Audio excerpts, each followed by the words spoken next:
I'm going to go ahead and get started. Hi, I'm Tracy Crum, and I am the Director for Artistic Advancement at Textile Center. And I just want to welcome everybody this afternoon to the second in our series of Emerging Artists Art Speaks. The Emerging Artists Art Speaks are funded by donors to the Textile Center, and also now supported by the Jerome Foundation, who supports emerging artists in Minnesota and New York. So we are thankful for their support of our continuing emerging artist programs. With us today is Maxine Britt from MX Apparel Design, and Maxine uses she, they pronouns, and I would like everybody to be mindful of that if they can while they use the chat room to ask questions. Maxine is, MX Apparel Design is created by Twin Cities designer Maxine Britt.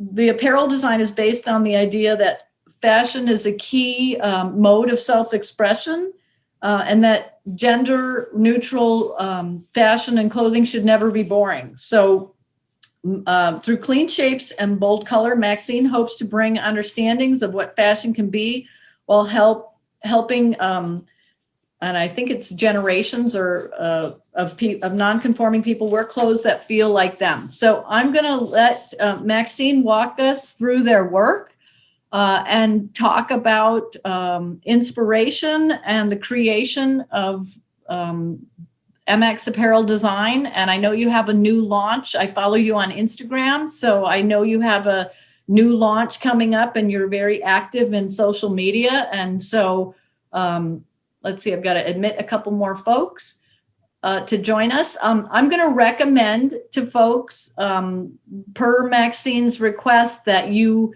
view the presentation today on Zoom by using a split screen if you can, or using speaker view. Maxine will be talking, and they will also be doing a screen share. So if you want to get the most out of the presentation, please use speaker view, where you will see both Maxine. You can hear me, but I can't hear anyone else. And the presentation. Right, and I will try to work with Susan, but give me just a minute to mute. So if everyone would stay muted during the session, that would be great. And just use the chat room for communications. And once Maxine is done with their presentation, I'm going to follow up with some questions to facilitate some conversation, and then we really will open it up to the audience just to ask whatever it is that you have come up with. So, okay, I think we're ready to go, Maxine. Perfect. Yeah, well, thank you so much for that lovely introduction, and thank you to the Textile Center for having me. I really appreciate it. This is a really wonderful opportunity, and thanks to everyone for joining. So like Tracy said, my name is Maxine. I use she, her, or they, them pronouns, and I am the designer, founder, etc. behind Twin Cities brand MX Apparel Design. And in today's conversation, I will be talking about myself as an artist and my brand, but the conversation in general will focus a little bit more around gender neutral design as a whole, and hopefully bring in a lot of different topics for conversation. So I do have a presentation that will guide us, and I will start sharing my screen for that. And yeah, like Tracy said, I would just love for y'all to be able to see me and have it be a little more personal while I am giving my presentation. So if you're able to figure that out, like she said, that would be awesome. And yeah, please chat if you're having any issues, and we can hopefully figure that out. So I will start presenting. There we go. No spoilers. Okay. So in today's talk, I want to cover the present of gender neutral fashion and sort of some of the problems that might exist in mainstream gender neutral design and what that means for people, the past in terms of gender neutral design and gender nonconformity through history, as well as how gendered fashion, separating fashion into men's and women's categories came to be. And then also the future of gender neutral fashion as more and more designers are able to, make their voices heard and sort of move a conversation forwards. And that's really, what I'm passionate about and what I want to be part of. So I understand that in this talk, there may be people who are very excited about gender neutral fashion, very familiar with gender neutral fashion, wanting that to be the norm yesterday.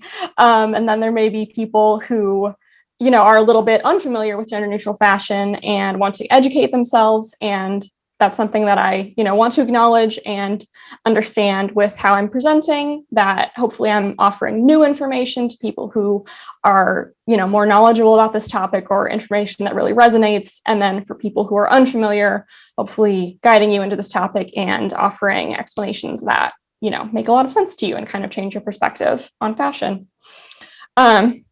So first of all, what is gender neutral fashion? So gender neutral fashion, from my perspective, is apparel that is made for all genders of people. And that means that through your fashion, through your design, you need to accommodate a lot of different body types. And, thinking about that and focusing it into how you create your clothing. And to me, gender neutral fashion is less about the aesthetic and more about how it's marketed to a wide range of people. And like I said, how the fit of the garments, there's effort to try and accommodate a lot of different body types.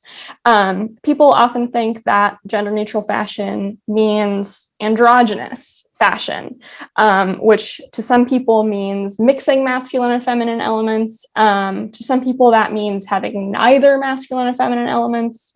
And here, so this is what comes up. Here's just a collection of images that come up when you search androgynous fashion on Google. And these are very different. Some of these are, more clean lines. Some of these have a little more volume. Some of these have more color, and some of these are more neutral. And that's why I don't necessarily use the language of androgynous to describe my work anymore, because that's so personal, because how we present ourselves to the world is a very personal thing. And, as an individual, you might say, oh, my style is very androgynous, and that's awesome. But what you think is androgynous and what someone else thinks is androgynous could be very different.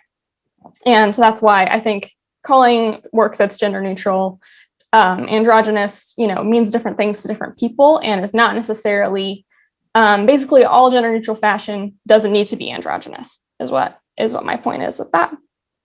And in the chat, if you want to mention what you think androgynous fashion looks like, that would be cool. Maybe other people will agree with you, maybe not. And think about, why not the opposite of that? How is that not androgynous to you? I think that those are really interesting things to think about, and interesting to kind of, shape your perceptions of how you think about gender and presentation. As we go along, I'll kind of ask questions that you are welcome to answer actually in the chat, or you're welcome to answer them just, thinking, reflecting in your head, stuff like that. Either way is fine. And also, while I'm presenting, I may not be able to see what you chat as well, but I can kind of go back and look at that later on as we have more of an open conversation. So moving along, gender neutral fashion and why it matters so much. To me, there's really two ways to look at it that are both really important. So gender is a flawed way of dividing fashion. Currently, that's how we divide fashion in pretty much all aspects. There are men's and women's categories in basically any store, unless the store just carries men's or just carries women's. That's very, very common across the board. But why this is a flawed way of dividing fashion is really linked to the way that brands develop their sizing. And I think any person can understand how challenging it is to find clothes that fit you, regardless of, your identity and your gender and all of that. It's very, very challenging to find clothes that fit, because every brand has different sizing. And, especially in women's sizing, it's even more challenging because an 8 in one brand or a 16 in one brand is nothing like a 16 in another. And that is because the way the brands develop their sizing, they are trying to fit most people. They, kind of base their measurements. Some brands perhaps, are built to fit a curvier body type, or a broader body type, certain things like that. But no one fits the perfect ideal of what a man or a woman is anyway, regardless of whether you're transgender or non-binary. No person fits into every single brand as a men's or women's category because everyone has a different body type. Some women have a curvier body type, some men have a curvier body type. It's really using terminology like, curves or more angular bodies, things like that are actually more descriptive than saying, oh, a man's body or a woman's body, because that is so different for many different people. And then the other point is that even if everyone fit into men's and women's sections in a store, which is not true, like we just talked about, offering only men's and women's options is very harmful to a lot of people who don't want to refer to themselves with either of those words, or are transgender and maybe don't fit into the idea that brand has of what a man's body or a woman's body is. And that's why it's really important to think about gender and fashion in a different way, because it ends up being, really traumatic for people and having their shopping experience be dictated by, just this like kind of negative view of themselves that society unfortunately has. And that's why I think it's incredibly important to step away from marketing fashion that way and, having the store experience lined up in that way, because for so many people that is really harmful. And for me, I really think about fashion as such a great way to express yourself and such a fun opportunity to go shopping and stuff like that. And that should be a really positive experience for everyone.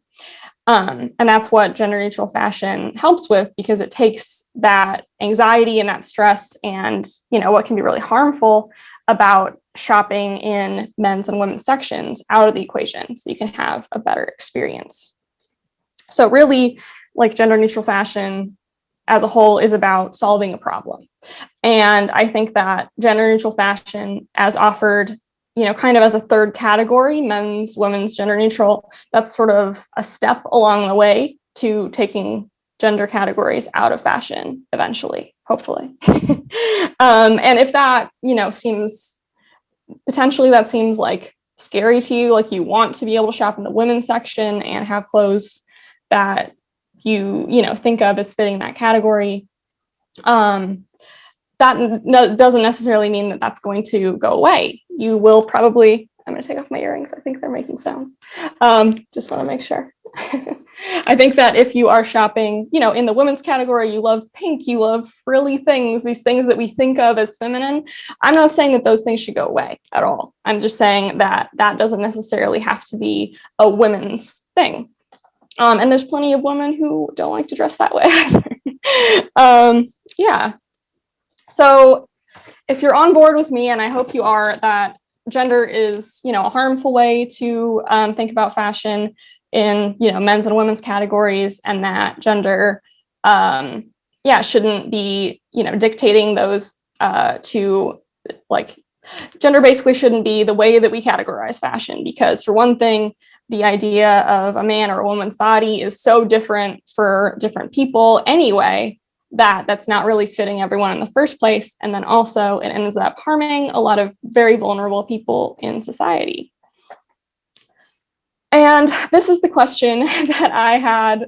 So what now? Basically, understanding that, gendered fashion, men's and women's categories are harmful to people, that, there has to be a better way to think about fashion and how you categorize fashion, and offering other options and more unique options.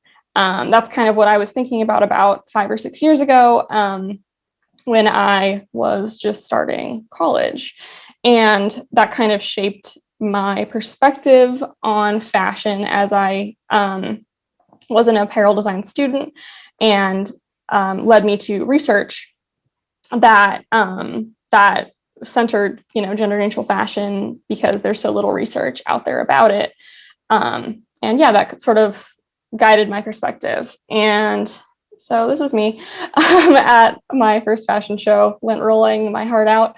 And so I have always loved fashion. I grew up watching Project Runway, which taught me swear words. I always loved to watch the award shows with my mom and draw, the clothes that people were wearing on the runway. I just always really enjoyed fashion. And I was really lucky that I did online schools for most of my life, and then was able to take community college sewing classes when I was in high school. That really solidified for me that I did enjoy fashion, not just as a hobby or, getting dressed in the morning, but as something that could be a potential career. And, fashion was always something for me as like an LGBT teenager in Arizona. That was sort of an escape in a way. I did go to high school classes, and that was difficult for sure, as it is for a lot of people. And, getting dressed every morning was like a moment of control for me. And that's why I'm really passionate about fashion in the beginning. And then, as I sort of got older and I became more involved in the LGBT community, I sort of understood more and more that fashion and LGBT issues and gender are very much entwined, because fashion is, one of the key features of what we see in each other when we first meet, and the sort of things that we decide about each other through, the communication of our clothing, which I'll talk more about in a little bit. But yeah, I really understood that I loved fashion, but also that fashion, didn't always love me or people, like me back. And I wanted to change that for sure.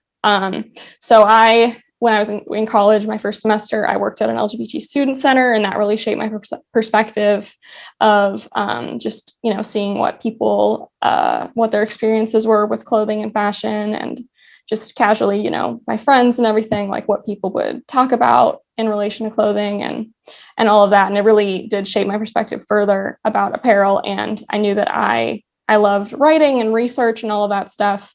And I wanted to, pursue that as part of my education, just kind of broadening my understanding of gender neutral fashion and what it could be, because I understood that the current options in the gender neutral market also were not really meeting people's needs as well.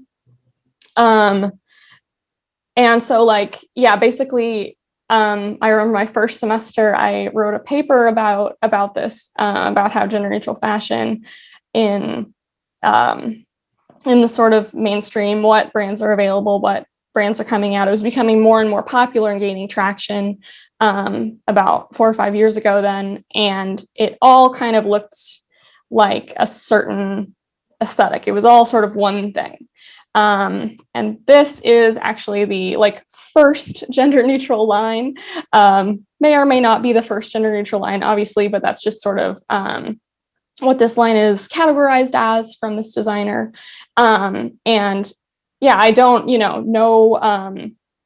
no shade to this designer. I think that this is a very valid aesthetic and everything. I think it, was doing something new at the time. But there's a lot here that you can notice that is a very specific and narrow view of what gender neutral fashion is, that it's very dark colors or very neutral colors, because, gender neutral, the only things that anyone can wear are neutrals, is this idea, which I really disagree with personally. And obviously all these models are straight size, or none of them are plus size. All of these models are white. So it's just a very narrow idea of what a non-binary person potentially looks like, or what the person who wants gender neutral fashion looks like, which is not necessarily true to life. So that's sort of what got me passionate about gender neutral fashion, and seeing how there was so much room for improvement. And I think that a great place to start is with history of fashion, basically, of gender and fashion, and and how has been such a huge, defining factor in fashion for so long. But it actually didn't always used to be that way.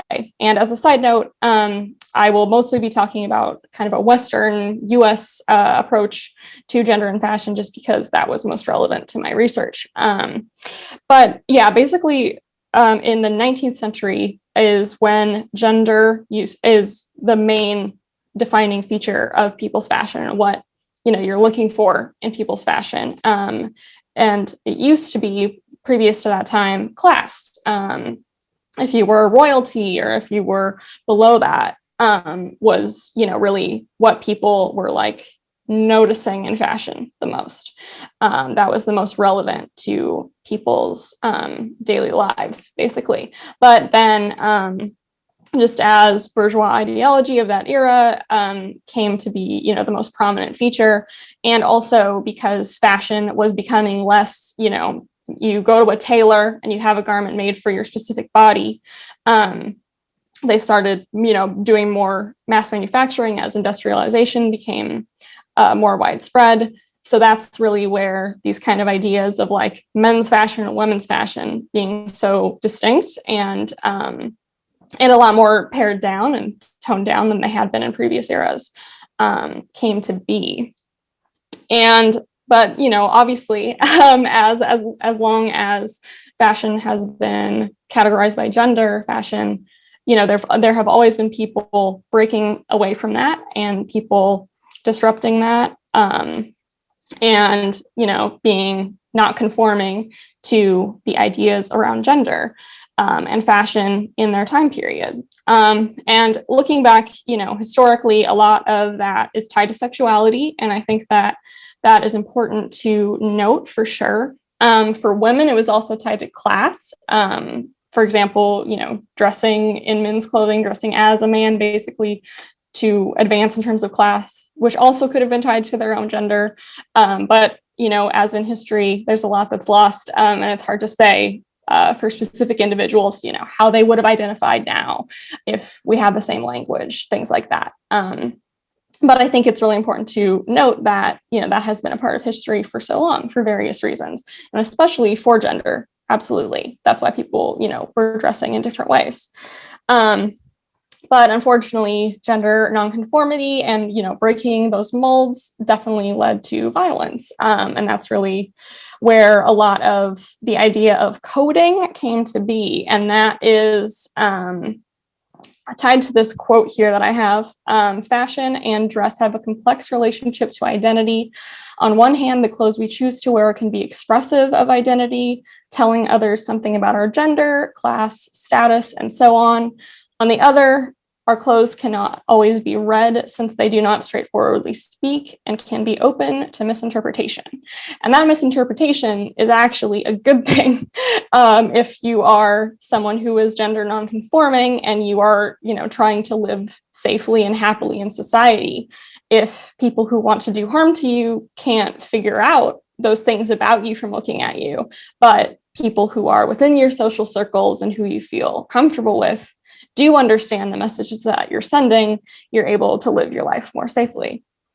And it's interesting because a lot of people, who are playing with gender in their fashion throughout history are sort of picking apart aspects of men's and women's wear and reshaping them and, picking and choosing and then sort of refining those gender characteristics. But also a lot of trends throughout history that are popular for people who are, conforming to gender and whatever the era has to say about gender.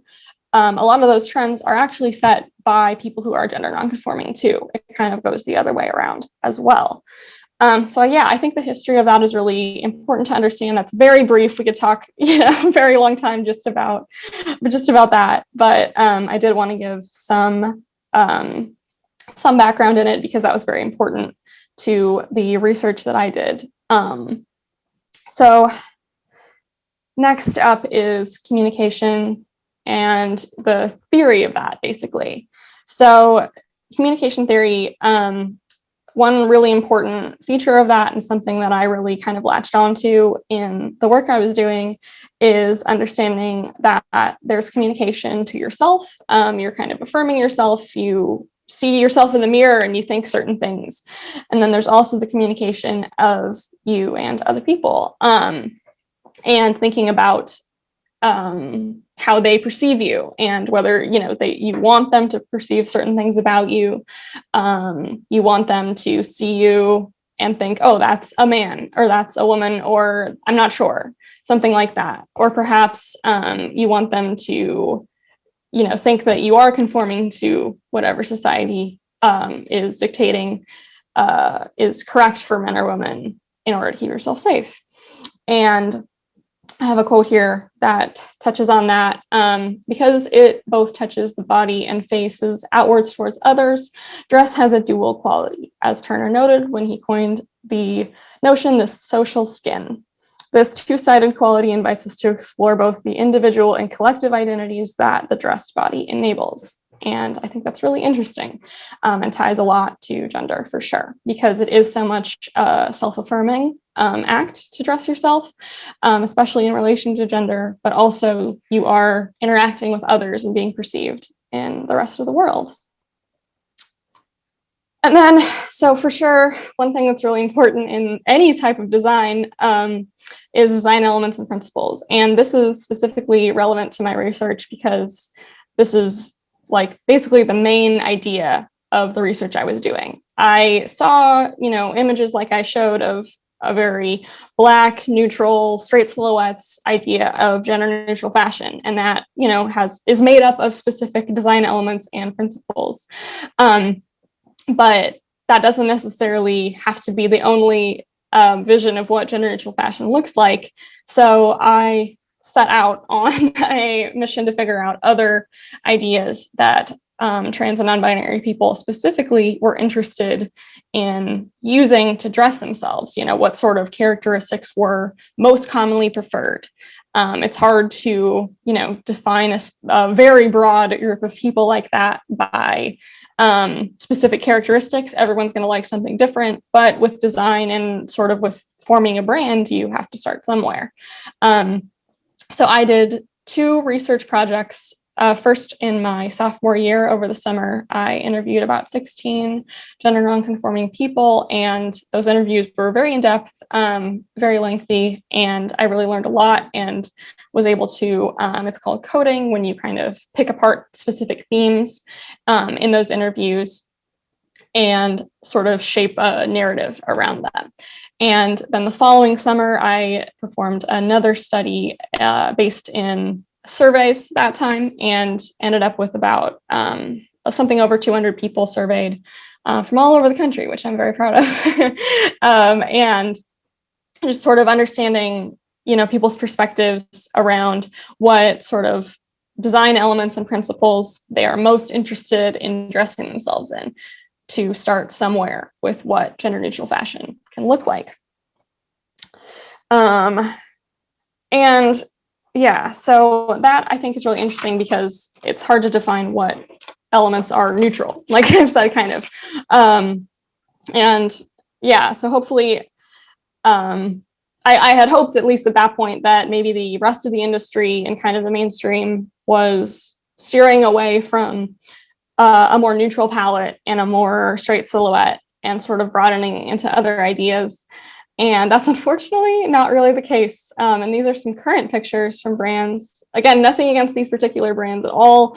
But this is what happens when there is like kind of one narrative of what it means to be non-binary, or what gender neutrality looks like, or even, you know, using the term unisex fashion.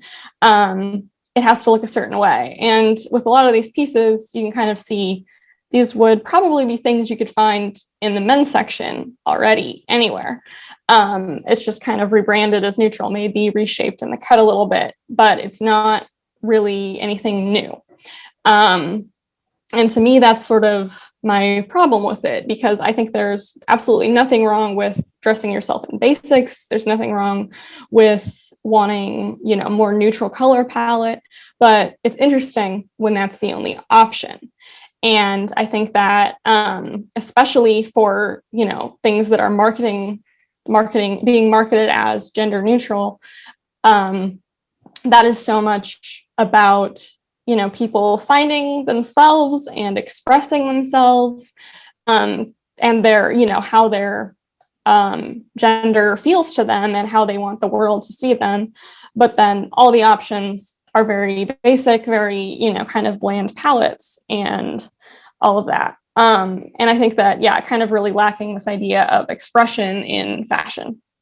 And so I guess a question for you now, whether you want to answer that in the chat or just kind of think about it, is like, do you feel limited by your options in any store? Do you feel like you can find clothes you love? Do you feel like you have brands that really speak to you, or is it difficult to find clothes that fit or clothes that, feel like you? I think that's a really important question to be asking in fashion. And so I kind of, in recent time and sort of what I've developed over the past few years, pinned down 4 things that I think are sort of current issues in the gender neutral market, because gender neutrality in fashion is becoming more and more trendy in a way, or more and more popular. And it definitely shouldn't be a trend. It should stick around for sure, and I think it will, but it definitely just is having this surge of popularity. And I think that there are 4 kind of main things that a lot of brands and lines from non-gender neutral brands kind of miss the mark with. One that I just talked about, offering basics, and also kind of skewing those in a very masculine way and thinking that, masculine equals neutral, which is not necessarily true. In the marketing, having, and this is not, to assume anything about these models, but if you see, I can go back to this page here. There's a lot of the way that these are marketed. It's pretty clear that you're supposed to look at that marketing and think, oh, here's this option on a man and here's this option on a woman.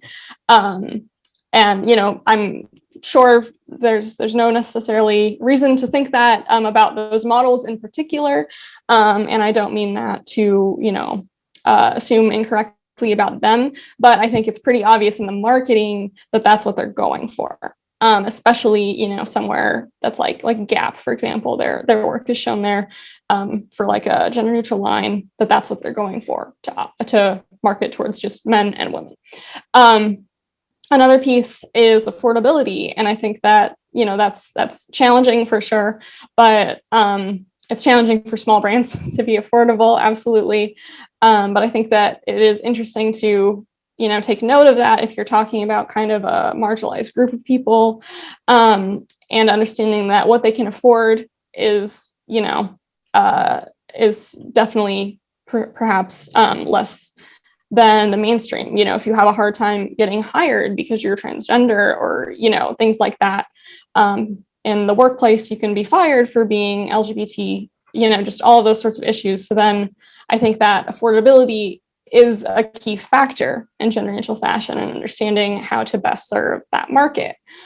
And then size range, that is, again, kind of an industry-wide problem of not having a very broad size range. I think that that is, becoming more and more of a conversation. I hope that continues, but it sort of ties into the idea of what people think a non-binary person looks like. Someone who is thin, someone who, fits into a straight size category as opposed to a plus size category. And again, that's not true. Non-binary and transgender people exist across, the entire size range. And it's really important to include that. So then, how to make better gender neutral fashion. So this is kind of my opinion. And I think that, my sort of perspective on that is not like I have all the answers, or that my aesthetic or whatever is the correct way to do gender neutral fashion. To me, it's really about having a perspective that kind of goes beyond the mainstream view of androgyny that, is sort of neutral or bland colors, straight shapes, and no real variety, is a very limited view of self-expression and gender.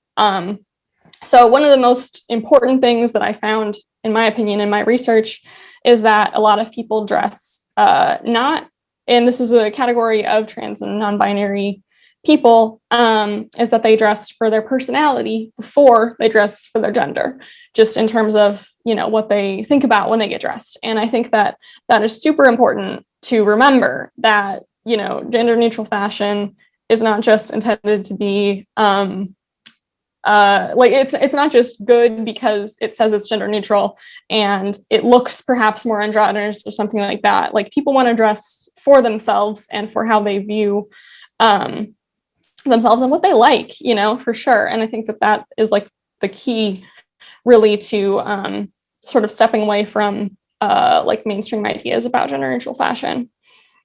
And I think that, there should be brands, not just like mine with my aesthetic or whatever, but there should be all sorts of aesthetics available in that marketplace. And then the design elements and principles that I found to be preferred among trans and non-binary people. Again, not necessarily everyone agrees with that for sure, but this is what my research found basically that was preferred among people who were, all sorts of presentations, masculine, feminine, neither.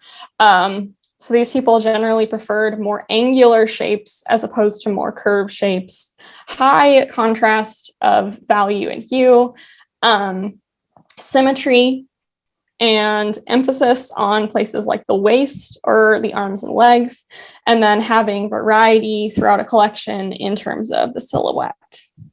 So I think that's really interesting and important, and that definitely shapes my own perspective as as a designer. So let's talk about my brand finally. So my work, I started my brand as a sophomore in college, and I basically was given the chance to show in Twin Cities Fashion Week, which I jumped at, and I didn't even have a brand name at that point in time, but I went for it and worked really hard all that summer to develop pieces and show. And I'm really proud of the work that I put together for that. And showing in that venue was really incredible, and it gave me a lot of connections to the local industry. For example, I did a photo shoot through people who I knew through their magazine from that show. I have another wonderful connection with someone who I did a pop-up shopping event with, things like that. So I really am grateful for that show, and that really kind of jump-started my career. I have a lot of goals with my work, and my aesthetic is definitely colorful, bold, maybe a little bit edgy.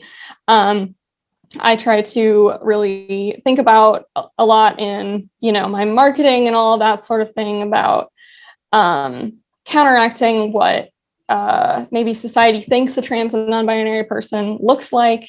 And I often have my friends model for me because, to me, that's who I think of for what that category looks like and who I want to, represent my work in that way. And I really am grateful for the support I've received with my brand. I have a collection coming out next week that I'm really excited about. That's some more kind of bestseller pieces that I'm bringing back in sort of new ways, as well as some other fun and unique pieces. And I am showing in Fashion Week this spring. Probably the best way to keep updated on that is through my Instagram at Apparel Design. Again, I'm grateful for all the support, and hopefully this is just the beginning for me. I have a lot of passion, obviously, for this topic, and I love being able to express myself creatively through my brand. So then, how to be a better accomplice in G-gendering fashion. This is sort of, things for you to think about within this topic. So first of all is, what is neutral to you? Do you think of fashion that can be worn by anyone? Do you think of that as, more like brighter colors or more neutral colors? Or do you think of more flowy silhouettes, or do you think of more straight silhouettes, things like that? Why don't you think of the opposite? just kind of thinking about your perspective of what that means as a whole, what that means to you, like what you would dress yourself in and think, oh, this looks, more neutral in terms of gender, or this looks more androgynous to me. Because I really think that is different for everyone. And I think that that is a really great thing to expand your perspective on. And then in terms of, for people who design and kind of think about that sort of thing, and for anyone, body types. I think that it's really important to think about people's bodies not as relating, so much to like, oh, a woman's body has these attributes and looks in this specific way, because that's not true for all types of women.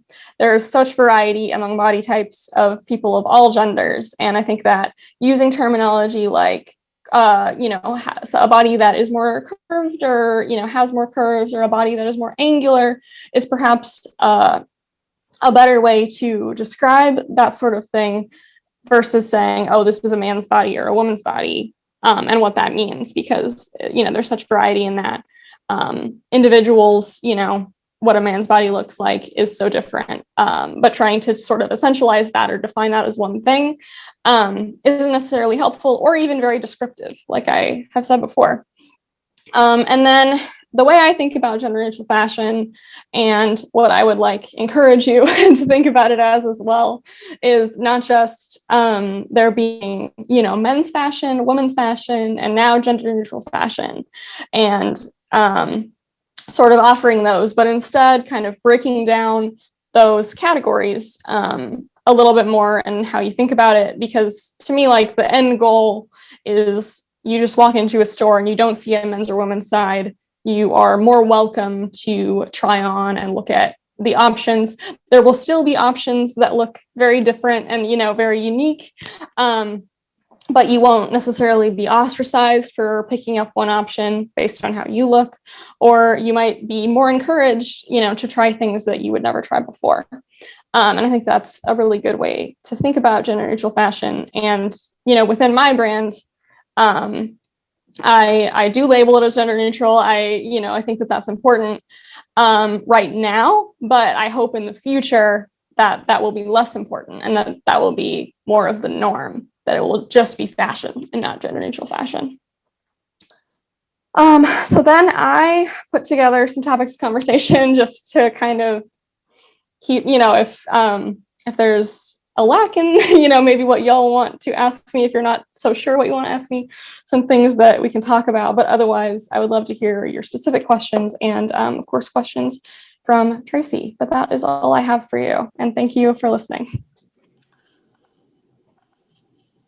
Okay, so thank you. If it's okay, I'd like you to take the screen share. Yes. I may, if it's okay with you, I'd like to put up a screen share of your website. Sure. Mm-hmm. Okay, because I think what I want to have a better sense of. I mean, thank you for the absolute, all this awesome information. It's interesting to see you talk about yourself as both researcher and designer. So just right, yeah. Of the presentation you gave, so I have even questions about that. I mean, it seems like the research, and so I'm just going to talk about a few things and then you can latch on to what you want. But it seems like the research and the direction that you can give I'm going to call it loosely, the field is as important to you as the creative process. So that struck me. And so I'd like to share more images of your work while we're having the conversation and folks are asking questions. A couple of other things that really stood out to me. Well, one was that clearly, as someone who has been in the academic world myself for many years, you're obviously trained as a designer. Your vocabulary is very designer based. You address the principles of art and design in your research and in your, in the presentation and the text that you use. So that to me suggests a particular, system of thinking about how you talk about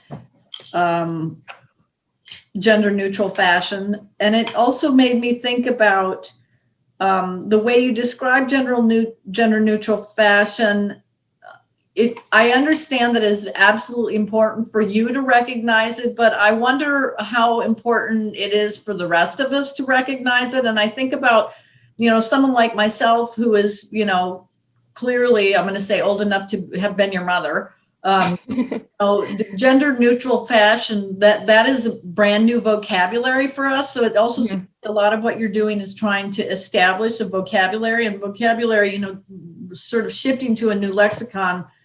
It's a very time-based process. It takes time for people to be comfortable with the conversation and for people to even understand what it is. And that understanding has to come on their own terms. So, maybe you can speak about any of that. And then, of course, I'm thinking about priorities in terms of what we wear. And, I, over my lifetime, have tended to dress in a way that didn't attract certain things. So I wore clothes that I felt good about, but then the response from society wasn't something that I felt comfortable with. And so I had to shift the way I dress, so now I wear a uniform, and I have probably for 30 years, but I can't hardly remember the last time I put a dress on or anything considered feminine. And also, this vocabulary of feminine and masculine and how these adjectives really don't seem to even have any place in the conversation on some level.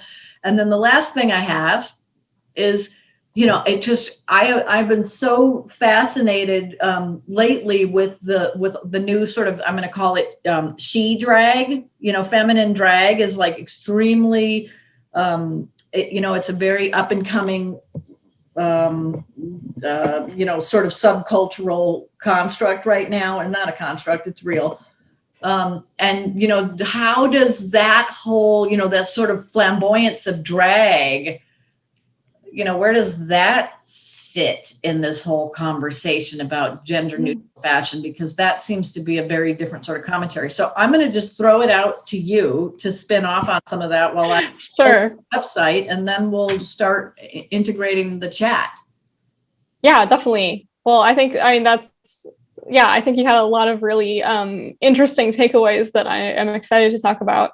Hopefully I will remember them and kind of, not forget something I was interested about. But I think I remember first that you're most interested in talking about, kind of myself as like the researcher and designer and all of that. And I think that is like how I think about that is for myself as a designer and as a business in a way, and as someone who has a brand, the reason that I'm so passionate about it and the reason that I do it and the reason that I keep doing it even when obviously running a business is very, very challenging, is because I'm really passionate about the topic of gender neutral fashion, and that relates so specifically to my life, to the life of those around me, and all of that. And I think that that's like what keeps me going, and that's my motivation. And I think that if I didn't have to think about that, perhaps maybe I would probably still be a designer and maybe have my own work just to express my aesthetic or all of that stuff. But I think that what really is unique or different or something about why I'm doing what I'm doing is not just because I want to have a business or because I want to be a designer, is because like the way I see the world is not currently represented. And I think that specifically doing research, that's just something that like myself, I'm interested in, and that I enjoy. Like I like writing in an academic sense and all of that. But yeah, and I think that has like really served me well and given me, a unique perspective on fashion and a way to think about fashion that is definitely different, perhaps than people who aren't necessarily as involved in that type of work. So that's, sort of my thoughts on that. And what I remember most, because I think it was the last thing, was about drag and the influence of drag on fashion. And I think that is very, very true, that these sort of, LGBT kind of subcultures and all of that are becoming more and more mainstream, that have existed for a really long time, but with social media and with pop culture have become more and more prevalent.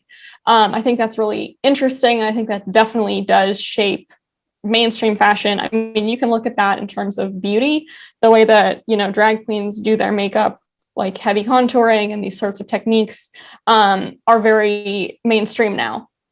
And at least, like a few years ago, were very, very mainstream. So I think that's interesting. And I think that kind of ties back to what I was saying in just about history of, fashion and gender, about how what's, subcultures or people who are, even oppressed in society, like do end up dictating the trends.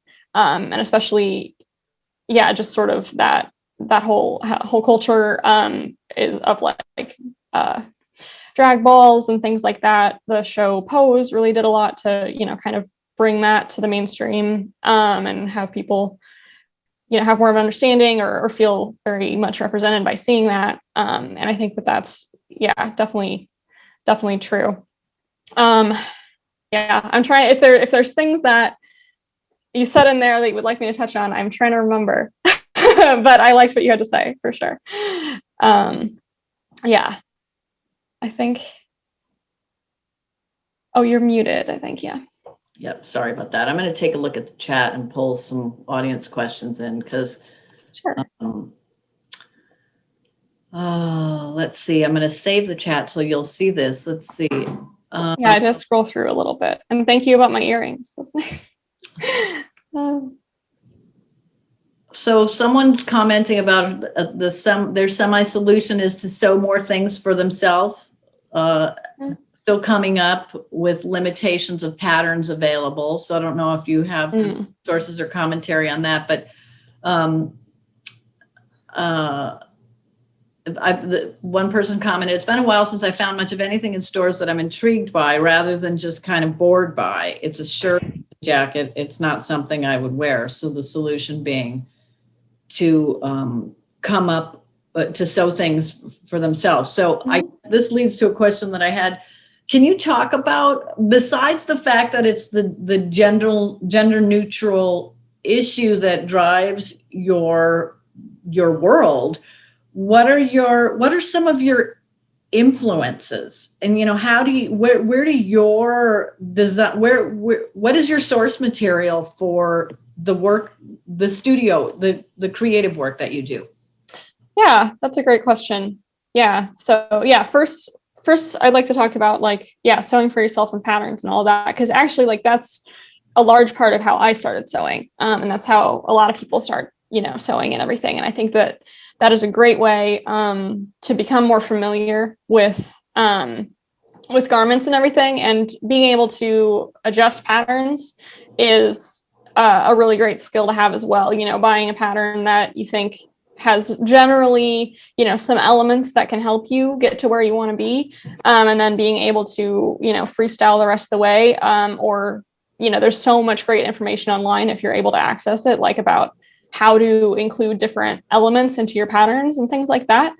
And even with how I design right now, it doesn't make the most sense to me to, reinvent an armhole or, a neckline or whatever, if I'm using a similar shape in the next pattern. So I use a lot of my own patterns, and kind of put them together in new ways when I'm designing, just because it saves so much time, and just that's a great way to, think about how you create and construct apparel. So I think that patterns are a really, really great way to go. And honestly, if I weren't, making my own work to sell and all that stuff, if I were just sewing for myself, just to wear, I would probably work a lot from store-bought patterns and kind of riff off them. That's a great resource, basically. And then my own influences.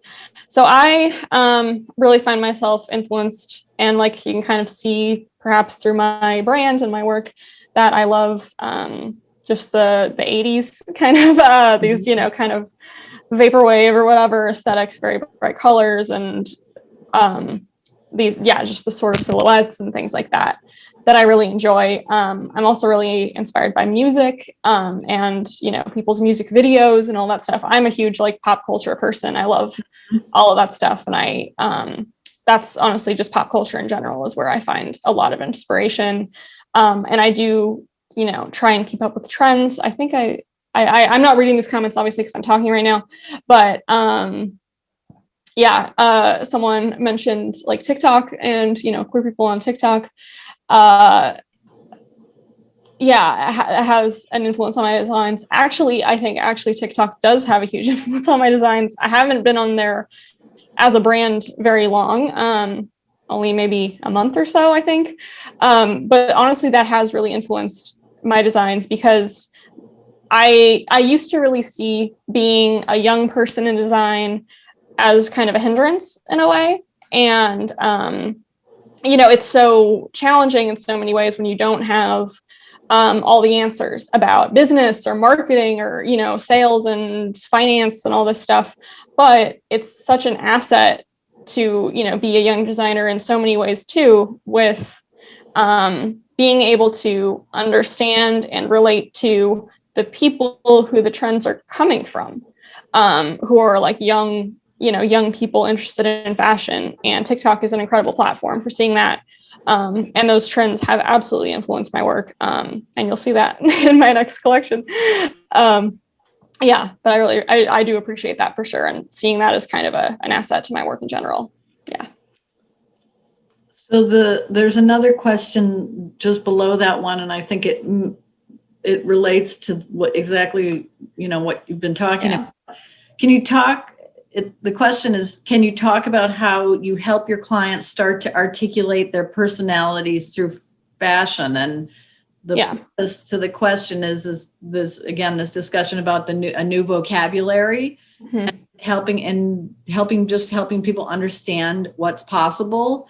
And I also think that there are generational components to this question in the back, for sure, because our understanding and perspective of things have so much to do with the lives and the lengths of the lives that we've lived. So can you comment about how you work with your clients that way?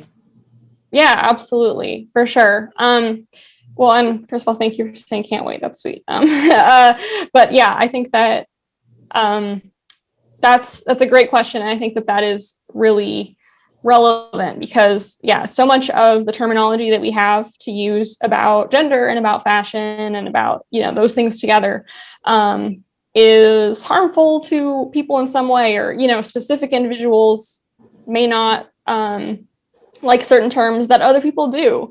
And that is definitely challenging to navigate for sure. And I think that, for myself, like I do feel pretty knowledgeable about that sort of aspect of fashion and everything through social media and through like my friends and things like that.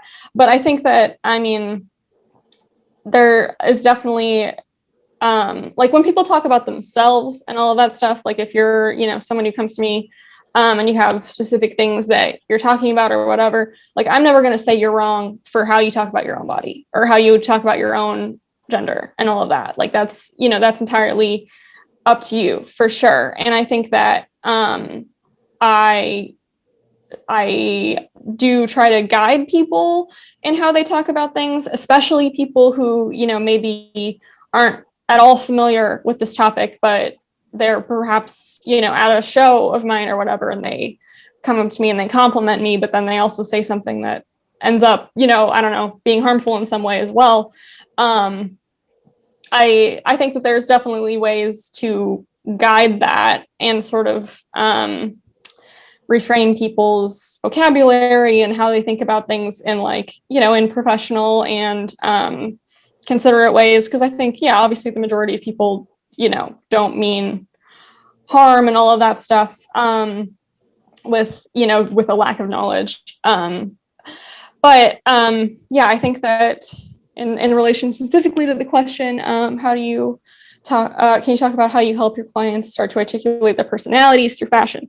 That's really interesting. And I like that. And I think that is something, for me, that's kind of a challenging question to answer because I don't often at all work with specific clients to make something for them. I make ready to wear pieces that I sell the piece on my website. I sell it in, a size range, and I either make them to order or have them made. It's something like that. I am not, uniquely designing apparel for clients. So then I don't necessarily have as much of that dialogue with people that I might have if I, was a little bit more one-on-one with how I did things. But I have gotten like really incredible and motivating feedback from people that my clothes helps them with how they see themselves in terms of gender and things like that. That's like the most gratifying thing that I can hear. And that's sort of a thing that happens, not as much, there's not as much interaction there or as much face to face, but I kind of get that through, in post, like after something is sold or something like that.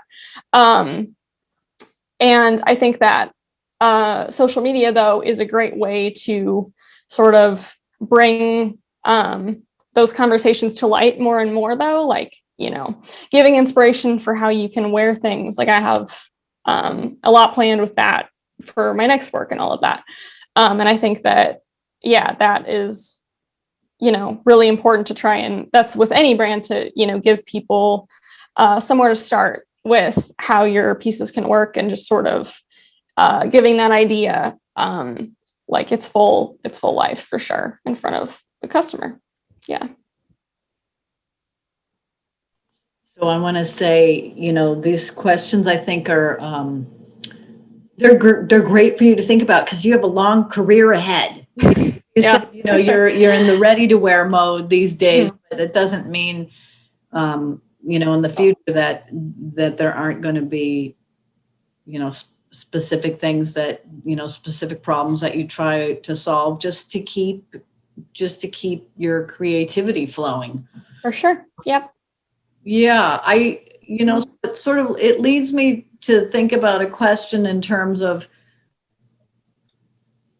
you talked about your influences as being, in my mind, so from sort of this outside perspective of listening to this, participating and also listening to the conversation, you're talking about your work from I don't know if I should call it a construct or not, but within this community of people who are engaged in developing this new, I'm going to call it, just for lack of anything, but a new means of expression.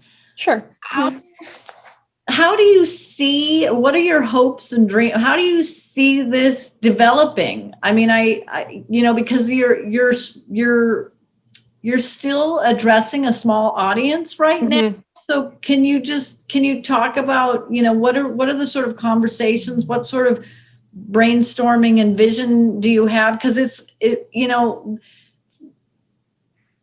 fashion, and some of us don't even think about fashion. Even just this conversation predicated on this idea that fashion is something we all hold near and dear.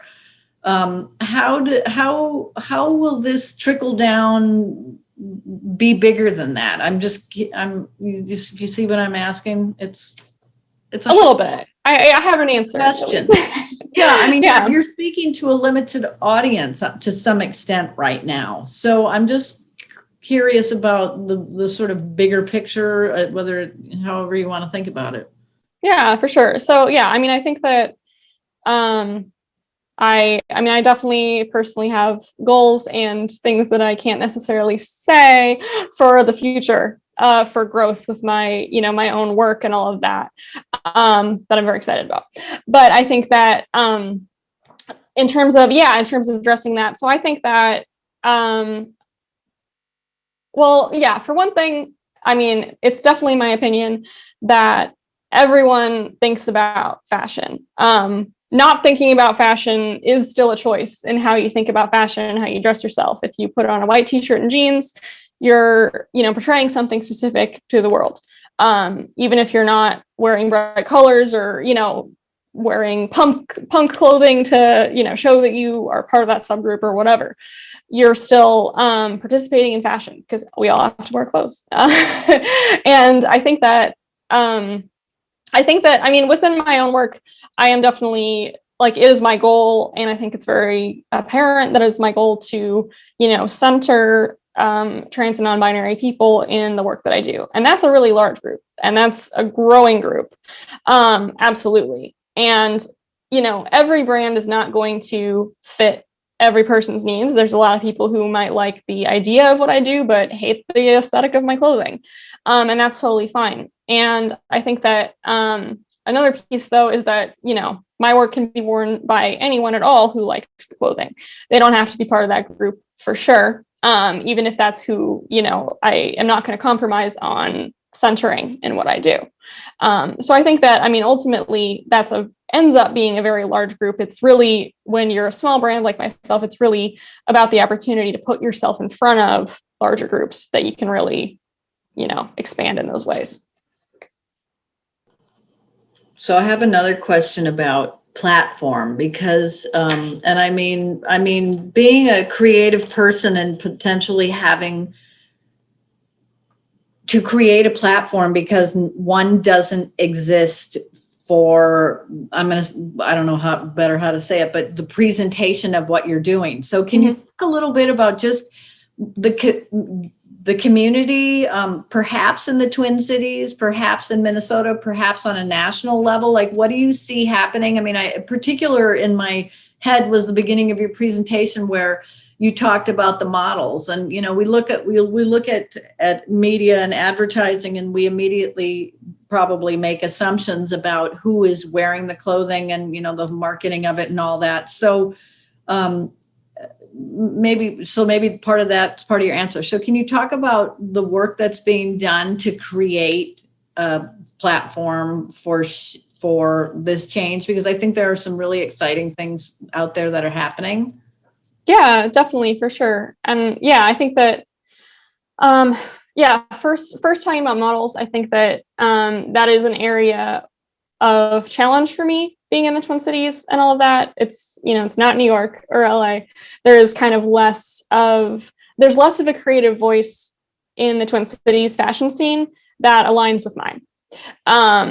Like there is a fashion scene here for sure, but it sort of fits a certain aesthetic and certain customer that, that I can appeal to, but that is not necessarily like my base customer.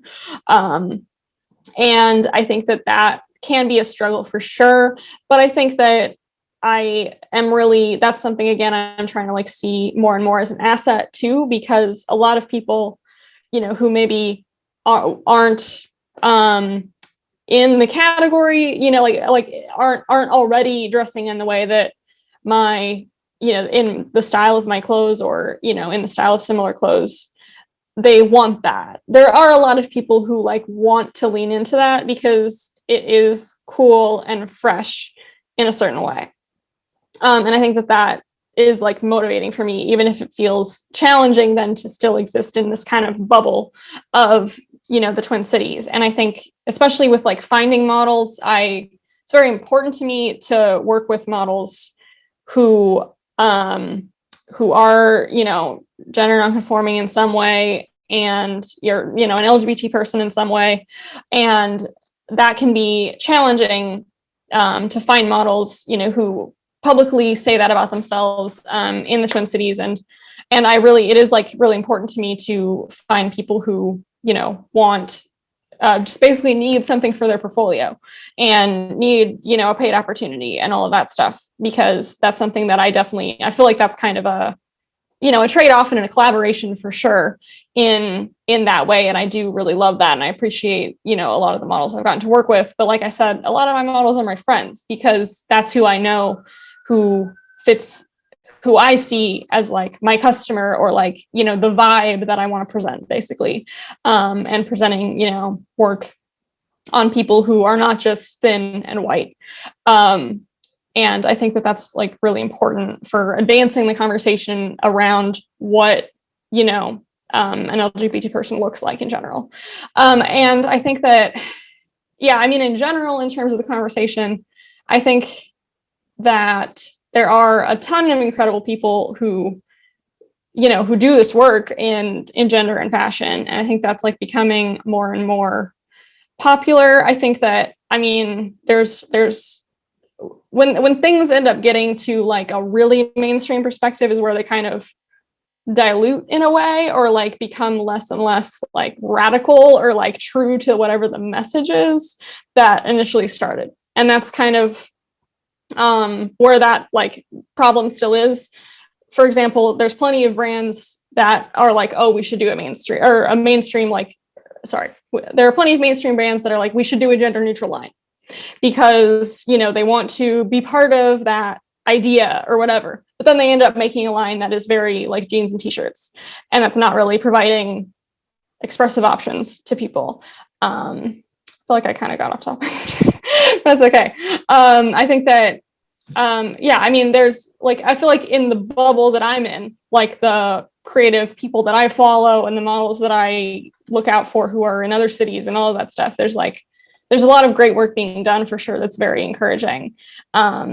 And yeah, there's a lot of people who are definitely, you know, putting a lot of work into that conversation, for sure. And, you know, I don't want to be the only person. It's not my goal to be the one saying all these things or whatever. I think that there are a lot of amazing people having this conversation, that, yeah, it can be hard to find people, especially, you know, if it's on a smaller scale and stuff, but a lot of people have grown really large platforms talking about these types of issues. So. Well, I just put a name that a couple people come to mind. I'm sure they're folks that you know in the twins, and particularly the Twin fashion area. Ka Oscar Lee, who is one of our new McKnight Fellows, has been very, very active in the Hmong community as a platform producer, fashion designer, particularly for the, I'm going to say it's not gender neutral fashion, specific, I'm going to say on some level specific to the Hmong community, which has been amazing. And so there are a lot of, I'm going to, if I can say, cross-cultural conversations. I think of the Navarro brothers and the work that they do with community, fashion and community, and even in terms of their work with Black Hearts Ball and Black Fashion Week. Richard Moody is another example, someone who's been extremely active in the fashion community on, you know, with a number of different agenda and I'd say platforms over the years. So can you, I want to give you a chance. I'm not seeing any other questions that folks are shouting out. Folks, of course, at the end, it says, yeah, wonderful. So I'm going to leave the chat up at the end of the meeting just for folks to contribute to. But can you just give us an update on what's coming up? This is a great chance for you to give a shout out. I know you have a project coming up. I want to say, if I get this wrong, Ramadan Designs, who does really spectacular work, I follow on Instagram, is participating. Karen Morris. Yes. The fitting room. I can't remember the person's name. Scott Lehman. Scott Lehman. Scott Lehman. Fitting room. So there's a number of names that I recognize and folks that have been affiliated with Textile Center. So give us an update on what's coming for you so that people can know what to expect next. Yeah, absolutely. Yeah. So yeah, what you're referencing is part of Fashion Week, Spring Fashion Week. On May 1st, I'm having a show that is put on by Kim from the Fitting Room. So big shout out to her for organizing that. That's a lot. And yeah, there are a lot of really wonderful designers, like the ones you mentioned, who will be showing, not just fashion, or I mean, not just apparel, but some millinery, hat design, some jewelry, a huge, range of work there. And yeah, I'm really excited to be part of it and really pleased to have been asked. Yeah, so that's really big for me for sure. Currently I have like a giveaway going on Instagram with a really wonderful brand that I would love to mention.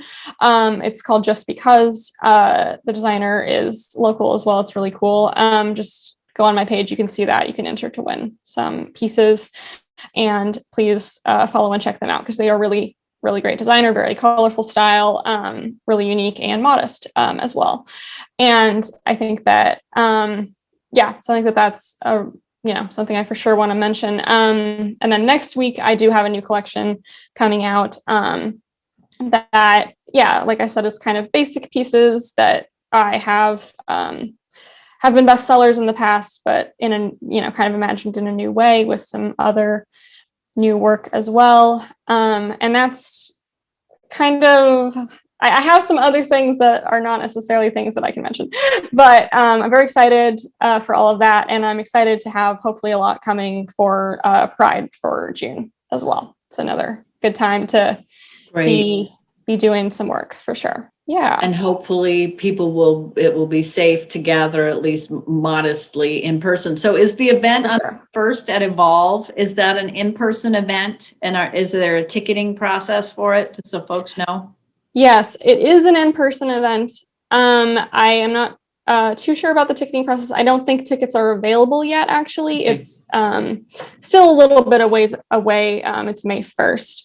So I'm sure that will come up. You can follow Fashion Week MN if you don't already, and they will generally have information. And then, the specific shows you can go to, they'll be tagged and all of that. You can kind of see more information about them. And I do recommend following them, Fashion Week MN, to kind of see all the Fashion Week's events, not just the one that I'm part of, but everything that's going on. I'm not too sure about that whole process, but I'm sure it'll come up soon. I know they are obviously being very mindful of COVID, but I'm not, all that specific details will be released soon. And that is a little bit of a ways away. So hopefully, yeah. So I put your Gmail, which is on your website and is that correct? Your Instagram. So I think follow Maxine, everybody. I mean, this is a great way. It's super easy. Just jump on Instagram. It's at MX Apparel Design. Is that correct? Yep, that's right. And then Fashion Week, is it at Fashion Week MN? Is that their Instagram? I think it is. Find it, but I think that is, yeah. But I think once you start following a few people on Instagram locally, you start to just see the connections. Yeah. So when I saw the advertisement for the upcoming Evolve show, I immediately recognized half a dozen names, which is really awesome. So if is there anything that you want to say in closing? Because I think we're at a point where we're pretty close to wrapping up. And, this conversation, we will put it in our archive on our website so that folks can refer to it down the road. And, we'll certainly be able to redirect people back to you. But in closing, is there anything that you're thinking that you wanted to share or give a shout out to? No, I don't think so. I think we kind of covered everything that's going on right now. Super thorough. I mean, everything from the history, you sort of promised the history and your thinking, and I know you're a researcher, and then your work. And I think, really excited to see what's coming next. You have a mailing list attached to your website. Is that correct? I do. Yes. You should be able, hopefully, when you get on my website, to sign up for that as well. So sign up for that, and be the first to know about your new collection drops, all of that. And I want to thank everybody. I want to thank the Jerome Foundation for their support and the donors to the Textile Center of Minnesota. I want to thank the audience, everybody, for coming and joining in on the conversation, all the great questions, lots of new faces today. And of course, mostly Maxine, thanks to you for such an awesomely, fabulously presentation. And the person who we thought would host today wasn't able to make it. So I just stepped in, and I knew I could probably wait with you. And it just absolutely, there's so many, I have piles of notes on my table that I was taking as you were talking that really got me thinking a lot about the subject matter you're dealing with. So thank you so much for joining us. And we appreciate you and everyone. Thank you from the Textile Center. We are open to the public. I just want to let everybody know that. So if you want to come and visit us at Textile Center, our next exhibition opens next Friday. It's the Racism in the Face of Hate We Resist exhibition as the final exhibit in the We Are the Story program that's been going on this past year. And we're taking appointments by appointments. We continue to be open and adding more hours every month or so. So please do come and visit. And Maxine, we look forward to future connections with you. Yeah, absolutely. Super awesome what you're doing. Thank you. Thank you so much. Thank you, everyone.